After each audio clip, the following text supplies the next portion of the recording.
then you go to Wall Street and everybody knows your name, and you're not a stock. It's a lot.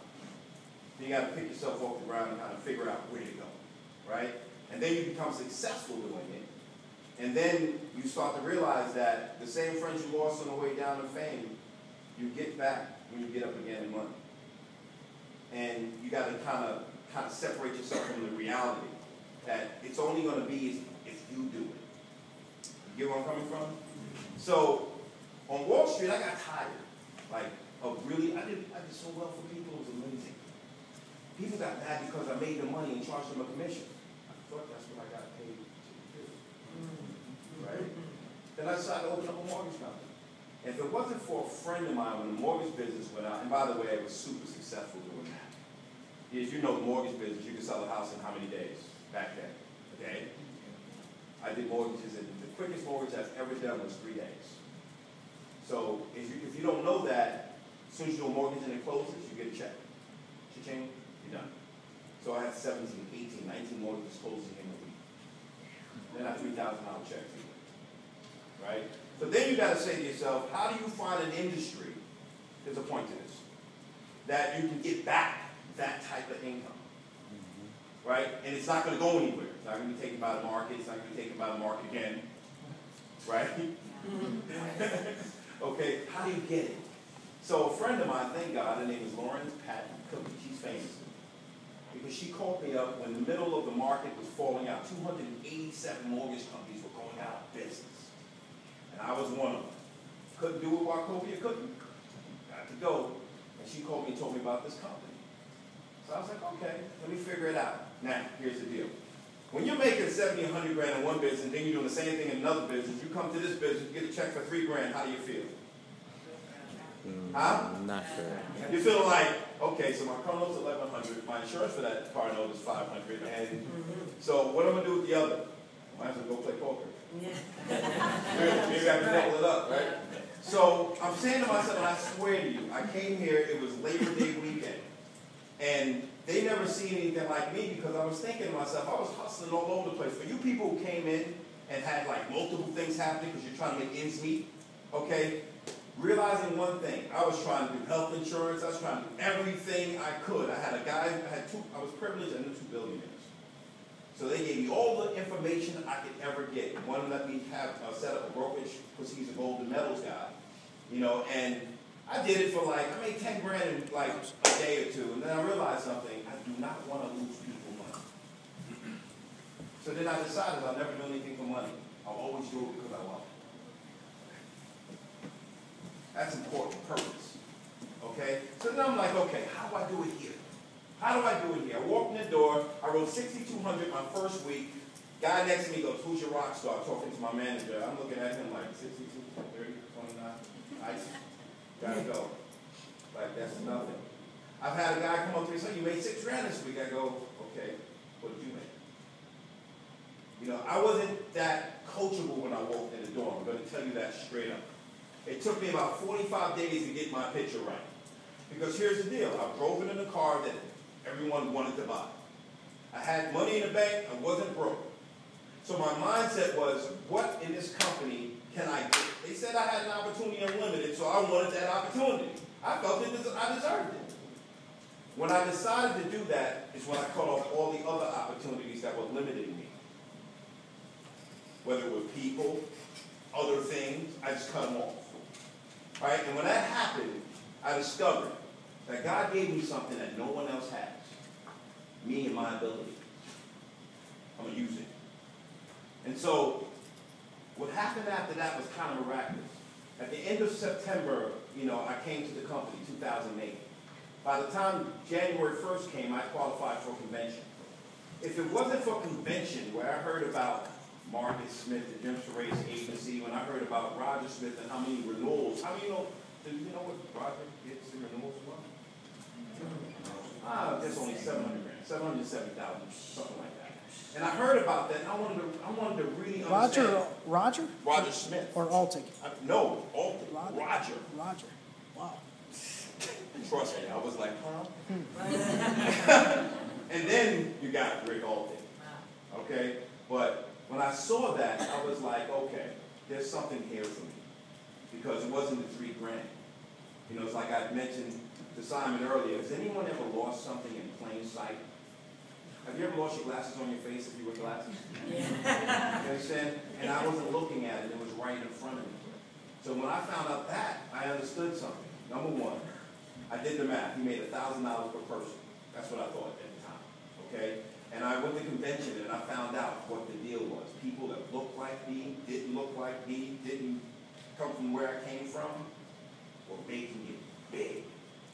So it wasn't just a type of person that was going to be successful here. All right? And I learned that. So then I said, okay, how do I take all these years of experience, music business, I don't know what experience that's going to help me with, but all the other experiences and put them together and kind of figure out a blueprint. Well, I'm going to ask you a question. First of all, how many people in the room are here to build an agency or build an agent? Who's here to build an agency? Okay, here's the deal for the people who are not here to build an agency. Regardless of whether you're going to build an agent or an agency, you should still be trying to build an agency. Because you right now are an agency of one. And if you're going to have an agency of two, well, doesn't your agent have to operate, your agency have to operate a certain way? So if you look at your business, because this is what it is, you're all 1099, right? Okay, so if you look at your business as it's a business with a great opportunity, then you're going to understand, how do I make my business grow? The first thing I need is me to be right. So when you talk about spirit, mind, body, has to be in pocket, right? Has to be. Because if you can't get yourself out of your own way, who's going to follow you, right? So then I started talking to my agency, and we started talking about things like success. What are you going to do about that problem? You say you want success, but are you responsible and accountable to that success, right? See, they promised us Opportunity Unlimited, didn't they? Who wants it? No, I'm asking, who wants it? I do. Okay, so if you want it, what are you willing to do for it besides rob, cheat, and steal? What are you really willing to do for it? You know, I had agents come up to me and tell me, oh, I've been no-show today. I got reset. Who's got reset a no-show before? Okay. I tell my agents, stop complaining. I've been no-showed over 2,000 times. Forget about it. Stop. And that's just the first year. Right? Let's be real. Just do the math. But then you got to ask yourself, what are you willing to do? Because if you come in here saying, I'm not going to do this, and I'm not going to do that, and I'm not going to do, oh, this is too long, these hours, you know, you have a W-2 mindset.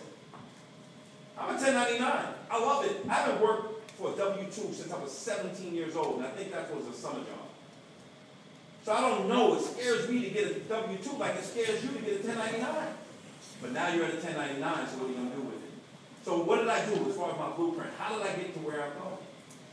Well, number one, I understood I had a business. I understood my business needed cash flow to operate, right? What else do I need for my business? I need clients, right? Well, now you walk into an industry, or a company that has their own marketing system that's unlike any other marketing system on the planet of this earth. What do you think about it? Nobody does what we do. You know that? Do you know that? Yes. No one. They can say it looks, touch, and taste, but it's really unfamiliar to us. We don't know what it's like to have to actually chase down business, chase down people. We always got someone to see. And for those who got leads and saying, well, you know, I'm not getting enough referrals. Well, you know, they gave me this name, and I get a lot of referrals, but it wasn't because I said I did it. As a matter of fact, I never really talked about it. I just did it because I knew I had to survive. You understand? I knew I had to do something. But here's how you should be looking at your business. How many people in here troubleshoot their deal? When I say troubleshoot their deal, when you got a problem, you got an obstacle, let's look at the challenge that you got to get over. How many of you guys really go in to actually fix it? And if you don't know the answer, how many of you find a person with the answer?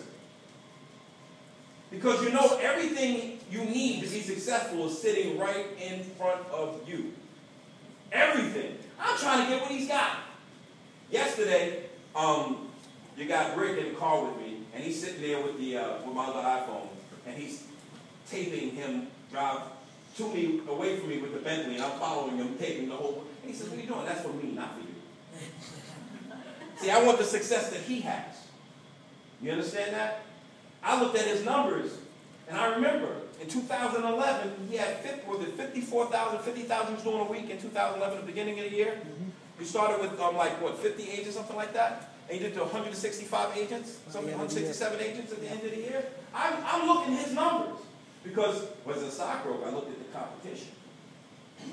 I looked at the company surrounding it. How is that client going to make money in this market space? Well, I know there's money here. Do you know that? Yes. All right. So if you know that, then you got to get over whoever you are to get to be. It's like I tell my guys, and they'll testify to this. I do not need not one of you. I need the best one of you. That's the person that should show up here. If you don't show up as the best person to run your business, you'll never get referrals, because guess what? Because that's what you need to run your business. Here's how you should look at building your business when you think about it. First of all, in order to get a lead pack when you first start, am I right? Yes? Yes. You know how much money is spent on that? To get that one person for you? How much do you spend on it? You don't spend anything, but we spend a lot. But when you think about it, that one person, that just one lead gets you to 1,000 homes. But if you say, I got 30 leads this week and I'm going to get 20 this week because that's what they promised me for the month, I'm going to get 60 leads or whatever the case may be, and you get only one referral out of that home, if you get 0 referrals out of a home, guess what you just did? You will never sell a family or a friend of that person unless the next person knows that person, which is probably a perfect impossibility. Right? So if you take that for granted, what you're really saying is, please give me some fish. Simon, I need fish. You don't really want to learn how to build your business. This is a part-time stop for you. Do me a favor. Go full-time. And work on holidays. Why? Because like I told my agent on Saturday, I said, let me ask you a question. You know, it was 4th of July, actually. And she said, well, I don't really like calling people on a holiday. I said, did you drop by a gas station on the way home today? She said, yes. Was it closed? She said, no. I said, did you drop by a supermarket on the way home? I said, was it closed? She said, no. I said, I guess somebody's working today. And if you're working today, make some phone calls. She had 8 and 0 when she called me. She booked 3 appointments. By the time she was done, she had 10 and 3. At least she tried. And she got 4 more appointments that she wouldn't have gotten. You understand? The same person, and I'm getting to the referral thing, because this is what's going to help you guys on a major scale, and then I'll go back to what I wanted to end on. Number 1, she went out to the field. She had 9 referrals the first day. She wrote 800 business. Second day, she wrote 800 again. 3 referrals done. I said to her, listen, you're starting with your lead pack. And this is what's going to happen. You're here, you're happy, you're going up, you're writing business, your mind is losing space with your reality. That's what's happening. You don't see it because you've written business and you may not have made money. You might have been unemployed. So you're just happy to be able to bring home a check. So you don't realize, stop it, wake up, it's a business. So if you don't get referrals, you are effectively out of business. You get it? You know how much it would cost me to give you 1,000 leads for the year? Someone's salary for the year. So I'm not doing it. You get it? When you think about that. So what you're going to have to do is really simple. If you see people, they know people. You got to get referrals. And if everyone in here, first of all, who gets a lot of referrals in the room? What do you call a lot? 100 a week? Okay. That's decent. That's decent. No, it is. But I have a girl that got 600 referrals like 2 weeks ago, and she got that in one day. So it depends on where you want to raise your lid to. Because she knows it's a 40 to 35% sale on the union, but it's an 80% sale on a referral, right? So what makes more sense? 40, 80. I don't know. You keep your 40s, I'll take my 80s over here. I'll take my chances. I don't care if I get into a bad circle. You know what? They may know a matriarch. They gets me somewhere else. You get it? It's so important that you focus on the business